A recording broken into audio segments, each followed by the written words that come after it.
A paz, irmãos, é um privilégio para nós estarmos aqui e ver o que Deus está fazendo nesse lugar. Já creio que já mais de 6 anos, né? Não estávamos aqui nesse período que estivemos fora. Estamos felizes de poder continuar dizendo sim ao Senhor.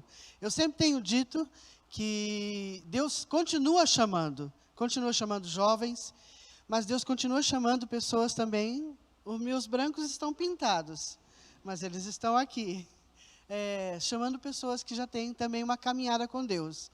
Nós pensávamos que era já o tempo de descansar, mas Deus fez um movimento e nós louvamos a Deus por aqueles que souberam de tudo que passou conosco, com o pastor Geraldo, ele vai falar um pouquinho mais, e esteve orando por nós. Deus fez um milagre, que eu chamo que é um milagre com propósito, porque Deus não faz nada sem propósito na nossa vida. Então entendemos que Deus sustentou a nossa família, sustentou a saúde do pastor, dando tempo para nós e oportunidade de poder servir. É um campo difícil, o pastor vai falar um pouquinho, vai mostrar um pouquinho sobre as necessidades daquele lugar, e precisamos da oração de vocês. Aqui o Brasil é a nossa casa, mas nós já dissemos sim para Deus, já faz bastante tempo, mas agora estamos numa outra missão, numa outra empreitada.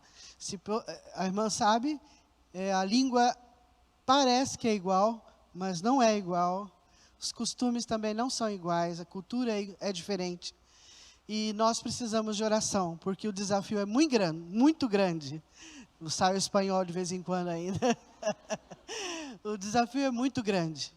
Mas Deus é aquele que chama, é aquele que vai adiante de nós. Nós estamos certos disso, de que Deus estará conosco e que Deus tem coisas muito grandes para fazer.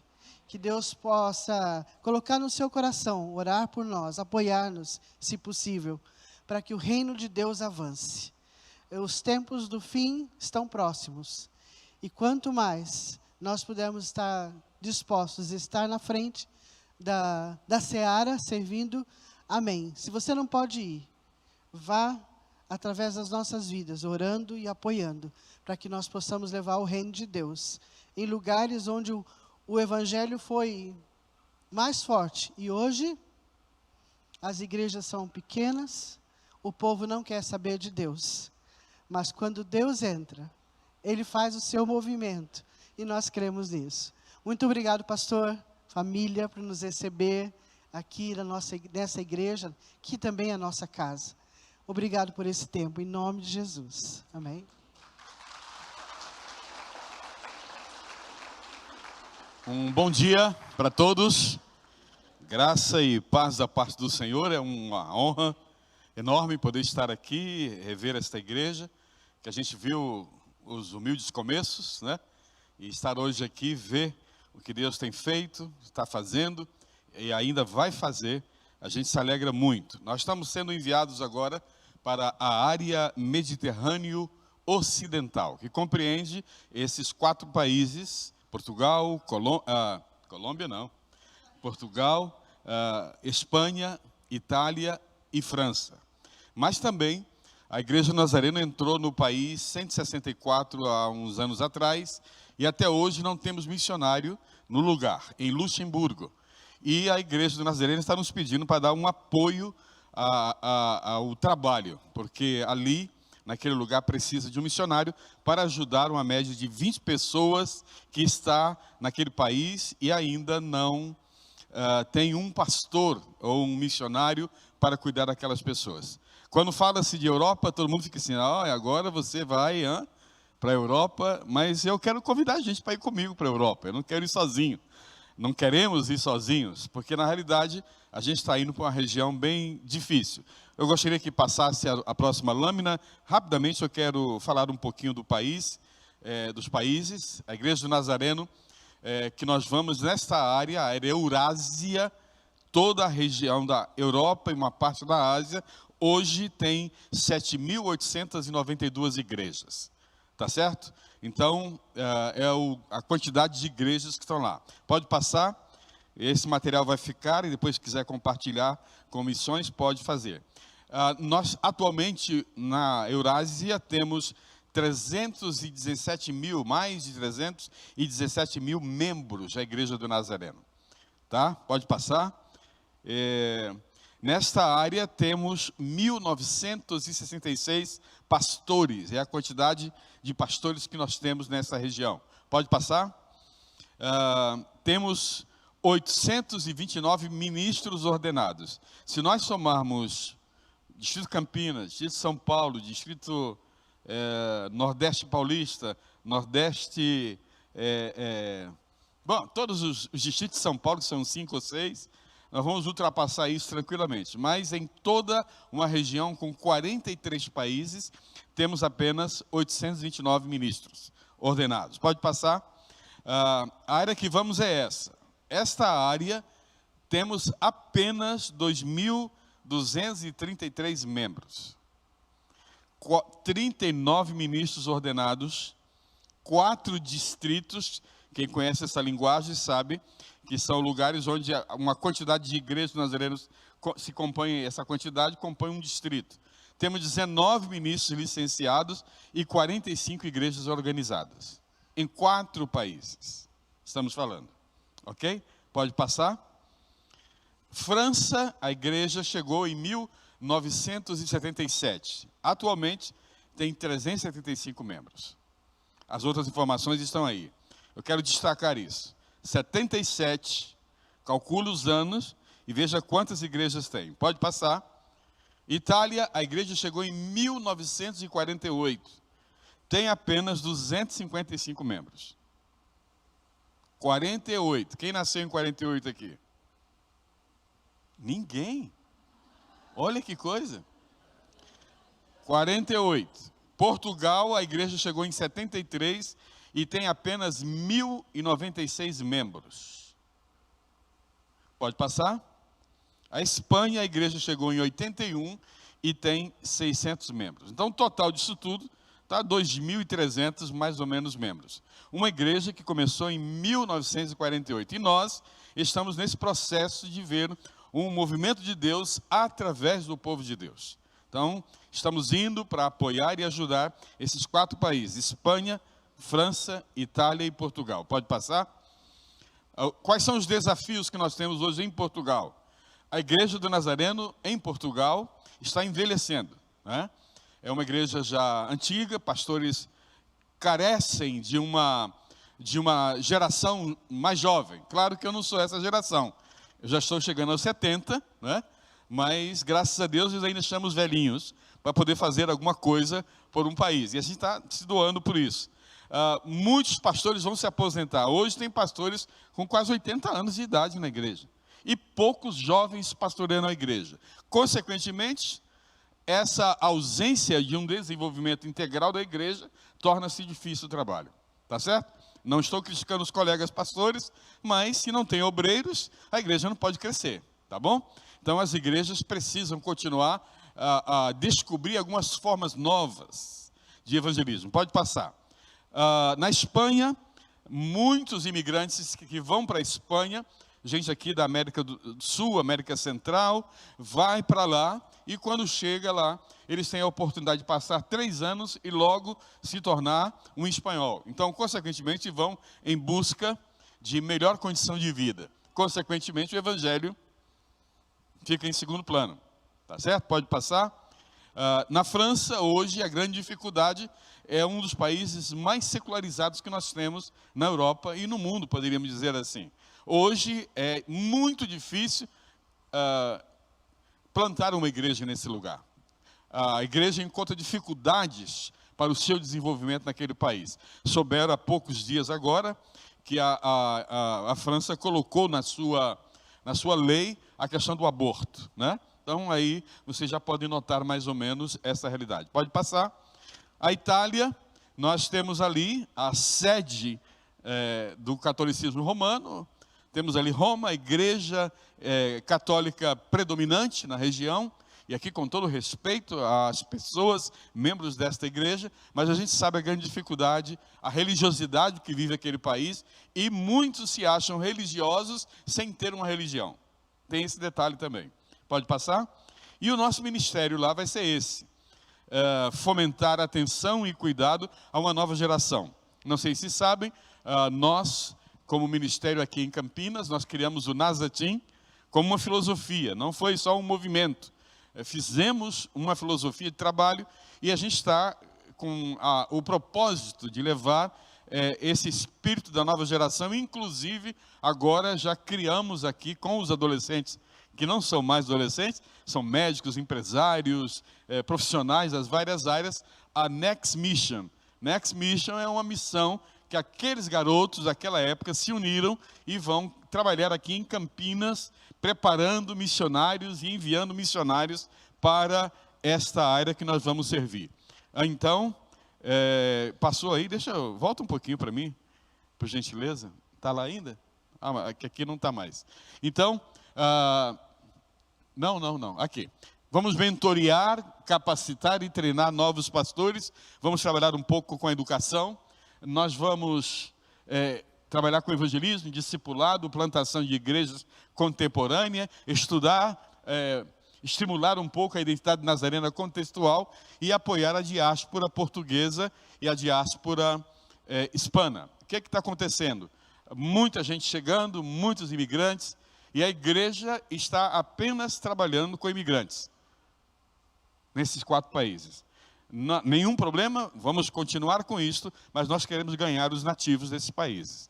A gente quer que a igreja se estabeleça e chegue também para ganhar essas pessoas. Agora, nós sabemos que os imigrantes têm uma grande responsabilidade de ser os missionários do século 21 naquele país e ganhar as pessoas que estão lá. Não será fácil, a gente sabe muito bem que a situação será bastante difícil para nós, mas nós queremos estar preparados para esse trabalho. Então, por isso, nós estamos levantando pelo menos 100 pessoas que queiram ser intercessores.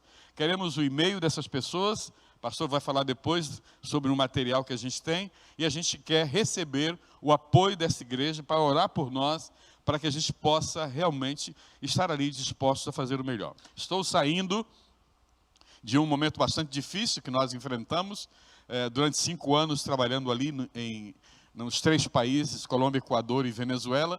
Deus nos deu um grande privilégio de servir, e nesse período a gente descobriu um câncer na parede do abdômen, um carcinoide neuroendócrino, e em 23 dias estava sendo operado. Já operei, graças a Deus, não precisei usar colostomia, não precisei, quimioterapia, nem radioterapia, nem imunoterapia, ou qualquer terapia que seja necessário.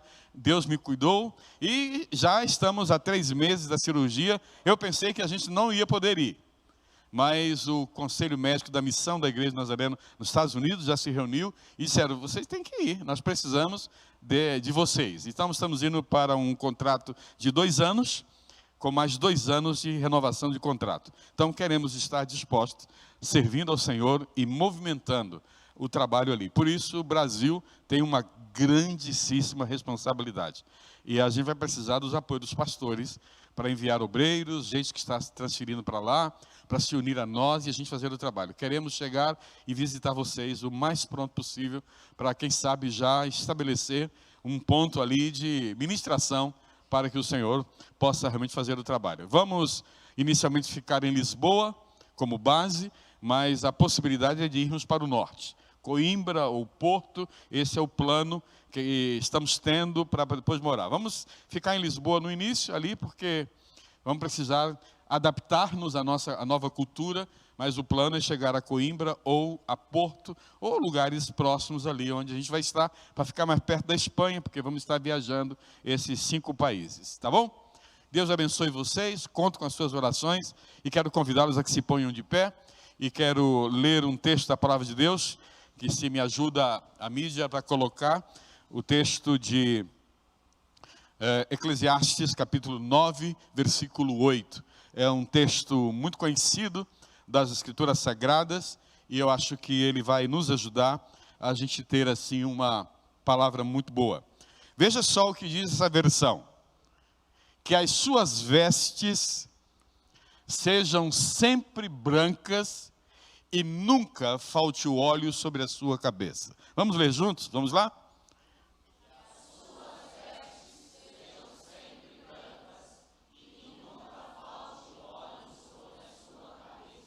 Pai, que as palavras dos meus lábios e o meditar do meu coração sejam agradáveis na tua presença, Senhor, rocha nossa e redentor nosso. Amém. Podem sentar. Se a mídia me deixa o texto na parede, na tela, para mim eu gostaria muito que ele fique aí, para que a gente possa estar olhando para ele. Eu gostaria de agradecer mais uma vez, a gente poder celebrar junto esse dia, e uma das coisas mais lindas na vida é poder celebrar ao Senhor e lembrar dos grandes feitos do Senhor. Eu, esses dias, estou muito feliz de poder estar realmente no Brasil e celebrar com a igreja brasileira. Estamos vindo de outro contexto, completamente diferente, uma igreja que precisa de um toque especial, como Deus tem feito em nosso país. Mas a fidelidade e a presença nos momentos difíceis da nossa vida, é sempre bom a gente cantar, é sempre bom a gente declarar, a gente anunciar esta grandeza do Deus que nós servimos. Agora, a gente não só serve a Deus nos momentos difíceis da vida, mas também nos momentos alegres, momentos surpreendentes, que isso trazem fortaleza para a fé que nós temos. Mas uma das coisas que nós precisamos aprender como igreja, como servos e servas do Senhor, é aprender a governar a nossa vida em meio às crises. Essa é uma das grandes dificuldades que a igreja do Senhor tem enfrentado nos últimos tempos. E vocês sabem da dificuldade que nós passamos por quase 3 anos com a pandemia. E enfrentamos isso. E essa pandemia que nós passamos, eu sei que já se falou muito sobre ela, mas apenas destaco a dificuldade que nós enfrentamos e que isso moveu o piso de todos nós.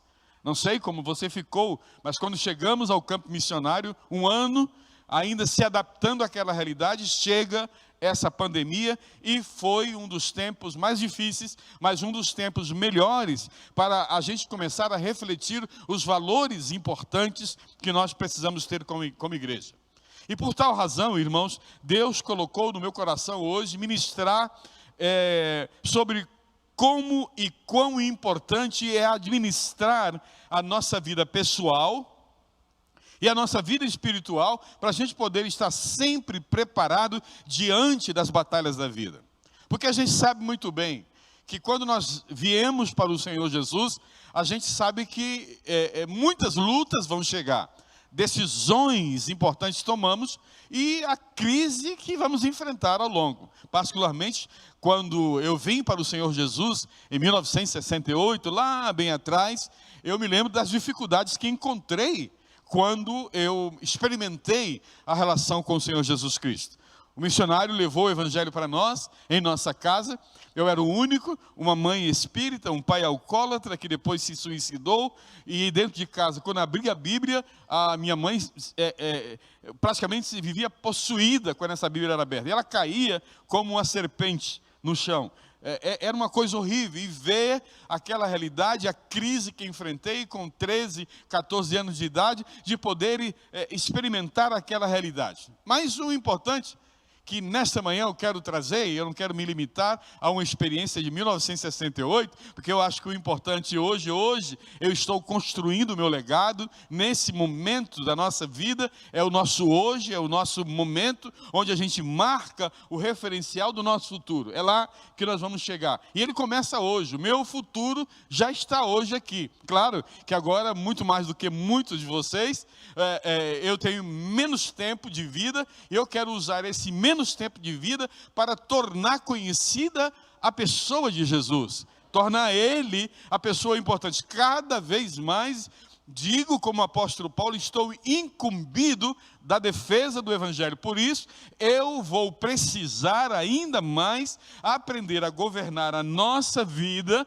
mas também governar a minha vida espiritual. A minha esposa governa dela, mas eu preciso governar a minha vida espiritual. E o escritor de Eclesiastes, ele nos aconselha a termos uma vida de santidade. É o que ele diz. O que é que fala ele aqui? Repitam comigo. Que as suas vestes...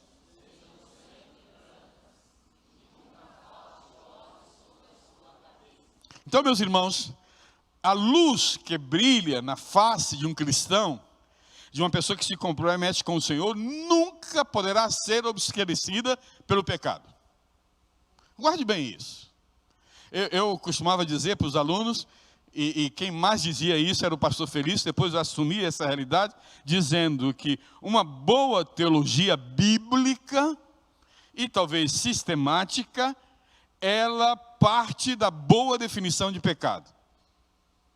Se eu sei definir o que é pecado, eu vou ter uma boa teologia, e aqui está dizendo que as minhas vestes sejam brancas e que nunca falte óleo sobre a minha cabeça. Como é que eu vou poder andar com as minhas vestes brancas? E vocês sabem que não são essas vestes. Aqui está falando do meu caráter, da minha forma de ser. Eu preciso entender que o pecado, ele obscurece a minha relação com Deus e ele prejudica a minha comunhão com Deus. Por isso nós definimos que pecado é transgressão voluntária de algo que eu conheço. Eu sei que é pecado, mas eu peco. Então eu afirmo, sem medo de equivocar-me aqui, que não existe sem querer pequei. A decisão que podemos tomar na nossa vida é esta, de ter uma relação tal com Deus, que as minhas vestes, todos os dias, sejam brancas. Que a minha vida, cada instante dela, das 24 horas do dia que eu tenho, dos 365 ou 66 dias de um ano, eu preciso entender que eu devo caminhar de tal forma que a cada momento Deus se alegre, porque eu vivo no poder do Espírito. Eu não vivo na prática do pecado. Não estou afirmando de isenção de pecado, porque continuamos como seres humanos. Podemos vir a pecar, mas o importante é entender que se as minhas vestes devem estar brancas, eu decido, não quero, não.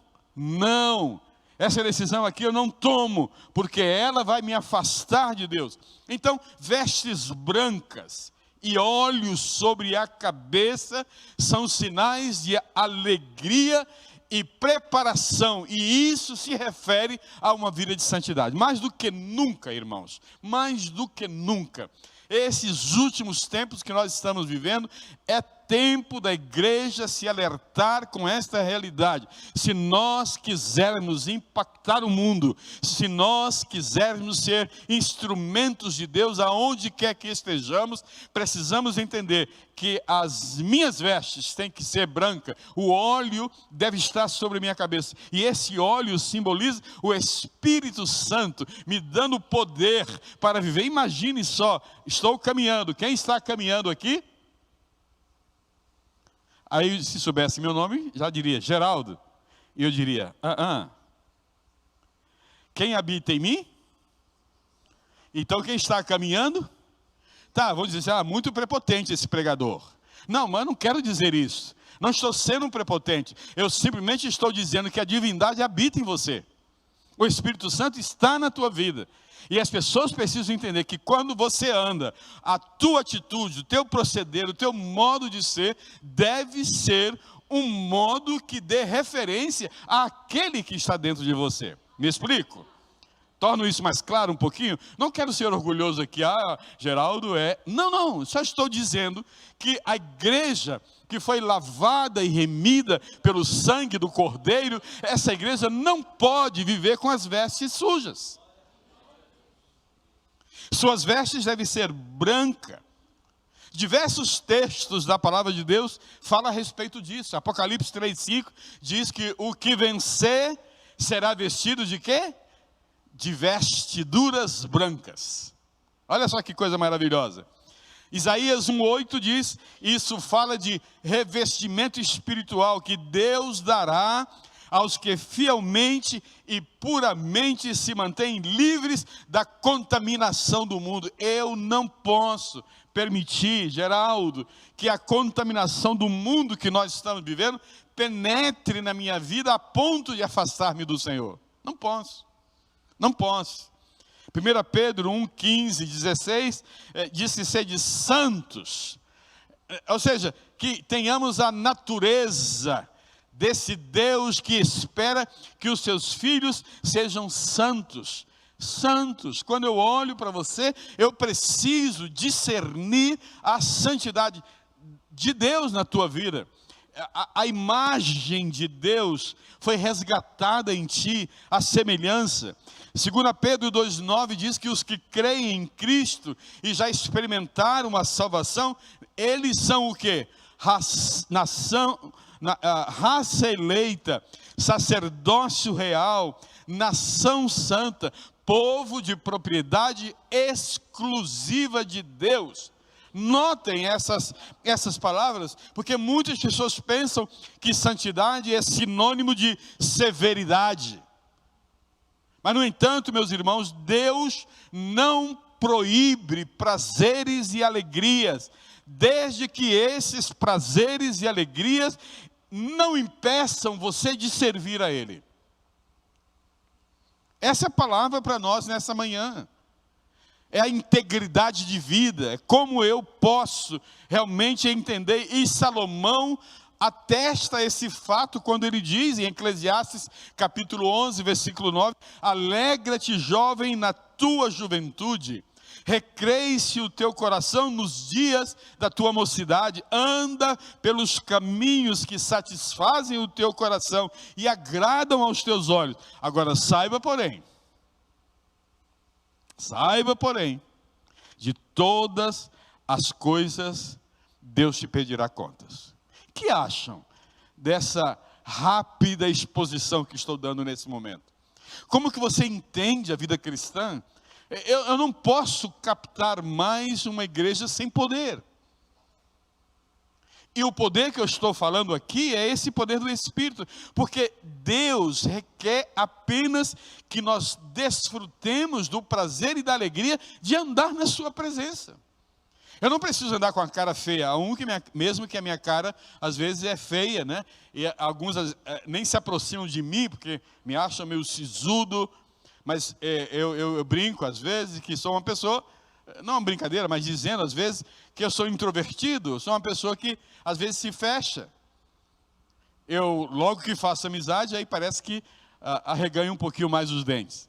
Mas eu preciso entender essa realidade que a alegria que eu tenho com meu Deus não está marcada pelos dentes que eu mostro, ou você, mas está marcada pelos procedimentos que eu tenho nos meus relacionamentos. E aí eu brinco, inclusive, dizendo uma frase que Deus me colocou na minha vida aqui dentro. Eu digo, Geraldo, a qualidade do teu ministério depende da qualidade dos teus relacionamentos. Os meus relacionamentos são importantes.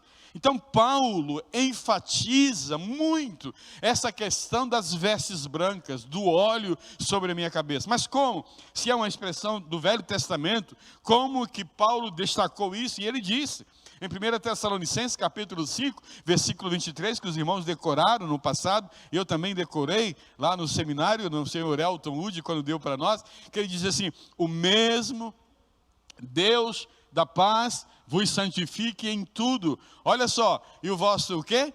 Espírito, alma e corpo sejam conservados plenamente íntegros e irrepreensíveis até a vinda do Senhor Jesus. Vejam que tríplice qualidade precisamos ter de viver no Espírito. Então, meus irmãos, a santificação, ela é algo que deve estar presente. Santificação é ato, é um momento, é um instante em que o Espírito veio e santificou o meu coração. E Ele me deu essa possibilidade de viver. E envolve o meu corpo, envolve a minha alma, envolve o meu espírito. E aí crescer cada dia, o meu corpo inteiro, a minha alma inteira, o meu espírito inteiro, viver em santidade integralmente. E o Espírito nos dá essa possibilidade. Claro, queridos, o versículo citado que está aqui fala de aspectos importantes. Primeiro aspecto importante, vestes brancas. Vestes brancas. E o que é que nos torna a nossa veste branca? Eu me lembro. É a minha decisão de arrependimento. Me arrependi. Encontrei perdão dos meus pecados. E isso me trouxe agora. Ou seja, a vontade de Deus na minha vida é que eu tenha esse novo estilo de vida. É tão lindo quando a gente pode passar, e o pastor desafiava que agora vocês são da Igreja do Nazareno, vocês são servos de Deus, são membros dessa comunidade, e onde quer que vocês estejam, o nome do Senhor tem que estar presente. Na verdade, missionários não somos nós que saímos para outro país. O ser missionário começa aqui na comunidade. Tanto que Paulo, o Atos fala dessa possibilidade, né, de ser missionário em Jerusalém. Enquanto eu estou no Jerusalém, estou na Judeia. Enquanto estou em Jerusalém, estou em Samaria. Enquanto estou em Jerusalém, eu vou aos confins da terra. Esse é o princípio correto das missões. Então, o meu estilo. E precisamos entender isso. Não deixa as tuas vestes ficarem sujas. Olha, gente, no relacionamento marital, pô, ajeita esse negócio aí. Ajeita. Para um pouco de querer mostrar só você. Dá chance. Dá oportunidade para o cônjuge comentar alguma coisa. Lá na empresa, não faça negócios errados. Faz isso não. Procura estar ajeitadinho na tua contabilidade, da tua empresa, da tua casa. Procura viver de modo digno do Evangelho. Faça isso, isso é importante. Porque se você não fizer assim, de nada adiante ser nazareno. Porque antes de ser nazareno, eu preciso ser o quê? Um servo do Senhor. Eu preciso viver. Amamos a igreja, estou nela desde 1968. Mais de 50 anos que eu estou nessa igreja. Amo. Como diz aí, amo de paixão essa igreja. Eu sei que ela não é perfeita. Eu sei disso. Tem outras igrejas também. E nenhuma é perfeita, porque eu já entrei nela. Então, se eu entrei, ela não é perfeita. Mas ela é a comunidade que me faz sentir família. É esta comunidade que me dá essa possibilidade. Então, eu não posso me deixar manchar as minhas vestes para que eu esteja bem na comunidade, mas a comunidade celestial é a coisa melhor que eu preciso entender. Então, não deixa sujar as tuas vestes. Agora, o que significa esse óleo sobre a minha cabeça? Eu já disse no início que o óleo aqui representa a presença, a unção do Espírito. Eu sei que hoje, mais do que nunca, todo mundo gosta dessa palavra unção. Desculpa a piadinha boba, uns são, outros não, né? É muito bobinha essa, porque todo mundo já fala isso. Uns são, mas outros não são, e se dizem que são, mas não são, porque a vida, a palavra, o palavreado, que linguagem você tem. Então, o óleo sobre a minha cabeça é importante. E o sábio Salomão, irmão, estava ensinando ao seu filho que se ele quisesse fazer um bom governo, se ele quisesse ter êxito, se ele quisesse ter acertos, se ele quisesse ter sucesso na vida, ele necessitaria do Espírito de Deus. Quer ganhar na sua empresa bem? Quer fazer bem os seus negócios? Quer fazer com que toda a tua família seja uma família forte, poderosa, dinâmica? Permite que o Espírito Santo habite em você. Porque quando você falar, é o Espírito que fala. Não podemos, irmãos, deixar de lado esta possibilidade. Porque o óleo sobre a minha cabeça, essa era a espécie de óleo perfumado que era usado em ocasiões de festas naquela época. Mas hoje, inclusive o escritor do Salmo 23, Davi, ele fala desse óleo. Preparas-me um banquete na presença dos meus adversários, unges-me a cabeça com óleo, o meu cálice transborda. Quando o óleo do Espírito desce sobre a minha cabeça, o meu cálice transborda. E aí a gente sempre cantava, na minha época, os corinhos daquela época, né? Vem, ó Cristo, encher meu cálice. E o nosso missionário tradicional do nosso Brasil, o pastor Kratz, ele levantava as mãos assim, porque era a figura do cálice.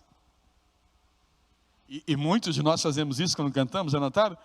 Parece que um cálice ali está sendo feito. É como que o Espírito vem. E a coisa maravilhosa é que esse óleo sobre a nossa cabeça, essa presença do Espírito, fala de autoridade espiritual, fala de submissão, fala de realmente a gente poder viver uma vida e começar a entender que o Espírito Santo é Ele que vem em primeiro lugar sobre a minha cabeça.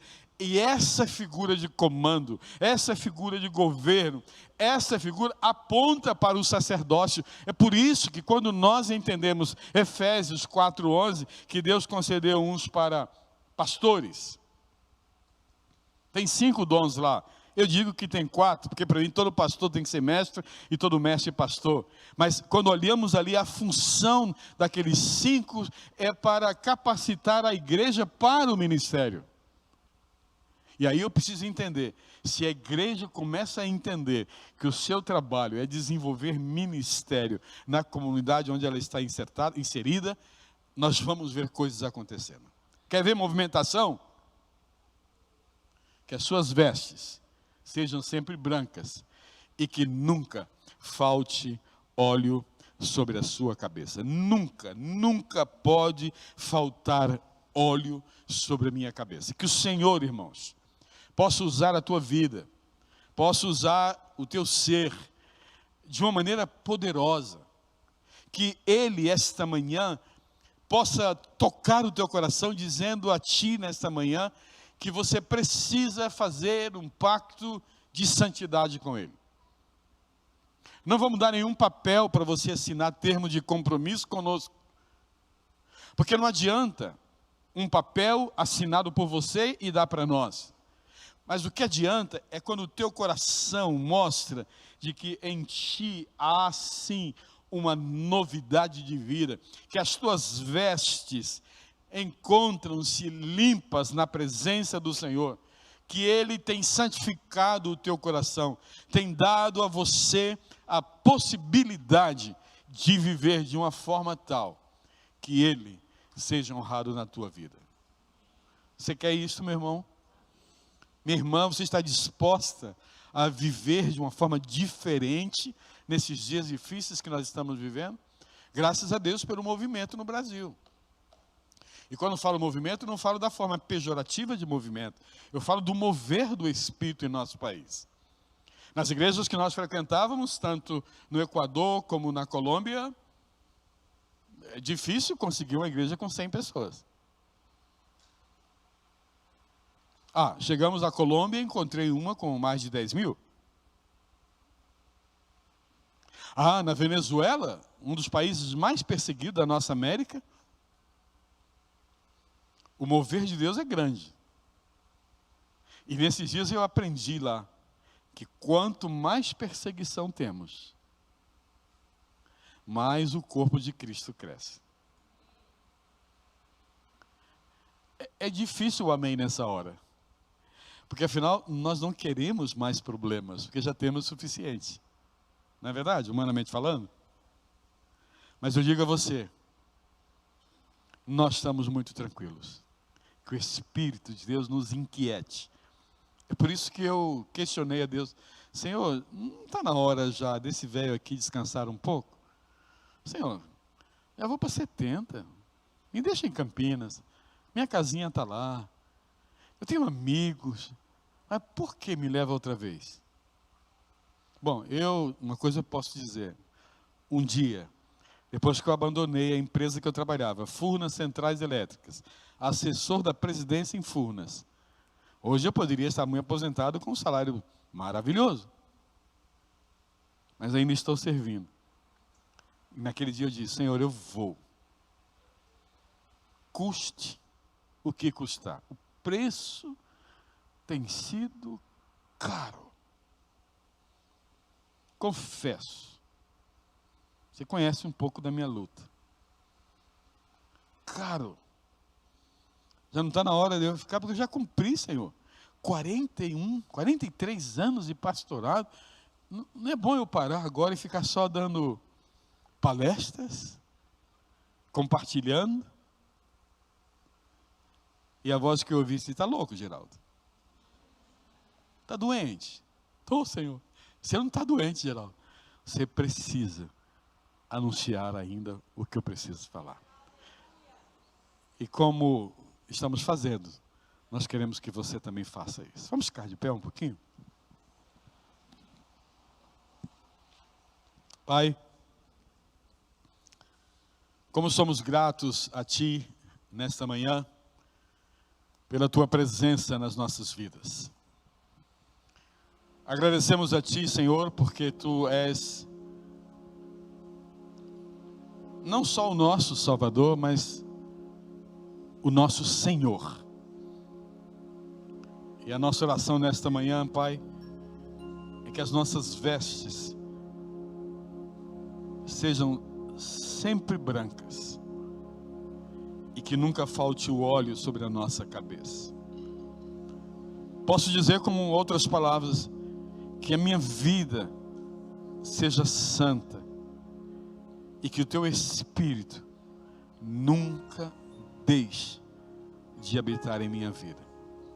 Por isso, essa manhã, Senhor, agradecemos a Ti, porque Tu tens sido o nosso guia, o nosso Redentor, o nosso Salvador, o nosso Senhor, em nome de quem tomamos todo desafio desta manhã e agradecemos. Amém.